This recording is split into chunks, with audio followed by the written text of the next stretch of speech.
Did you hear about the turmoil in Dehradun?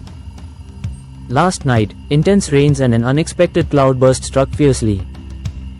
Flash floods and landslides caused extensive destruction throughout the city. Sahastradhara and Maldevta experienced the most devastation. Unfortunately, a vital bridge near Maldevta collapsed. Water also flooded the Tapkeshwar Mahadev temple. The Chief Minister is actively overseeing the disaster response. Local teams are mobilizing to assist impacted families. Stay tuned for updates on recovery efforts.